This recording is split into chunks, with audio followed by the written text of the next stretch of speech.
Day of July, first day of super. Alam nyo guys, hindi ko alam kung anong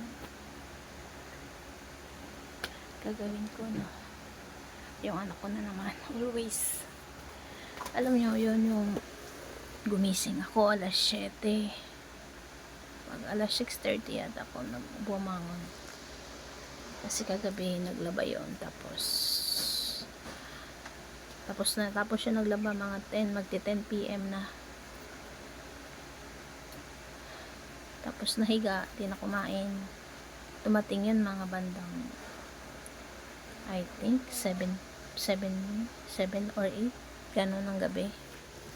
Tapos ang alam kong pasok ko niya ay 7 to 1 ngayong araw ng Wednesday. So bumangon siya mga 10:30. Kakaalis lang niya guys. Kakaalis lang niya ng mag 10:55. So di siya kumain. Nandito ang pagkain niya guys. Tingnan niyo. Nilidehan ko na binilan ko ng pagkain sa labas. Kasi nga di pa maganda ang pakiramdam ko no. What a nice day. Grabe. Alam mo yun yung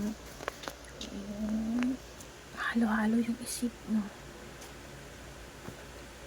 Halo-halo lahat na.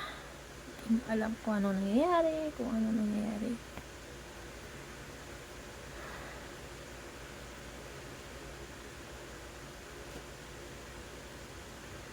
Stop.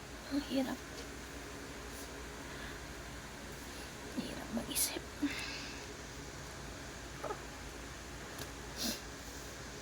Give up na ba? Ito yung pinaka hard time sa akin. Sabay-sabay. Sana lang hindi siya mapalo sa daan. Hindi siya mahilo or what kasi may ano na ako. May phobia na ako na ganyang ginagawa niya. Hindi kumakain. Sana lang talaga hindi siya mag-collapse ulit. Yun na lang talangan natin. Agahan magtatanghalian na. Tapos pumasok pa sa school. Ay, pero although may pera pa naman na. Pero what's going on? Kaya i-handle. Lalo wala. I'm alone. Love kausap. Pwede ba huminga?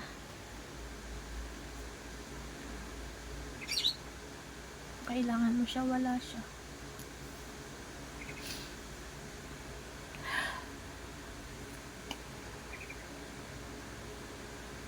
Guys, nasayang yung pagkain no?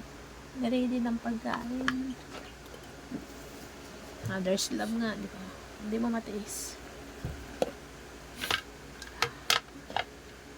Ito pa. Kahit mahalang gulay guys. Madamanan lang ang tiyan. Nagluto din ako no. Yun lang. The share my first day of July no. It's very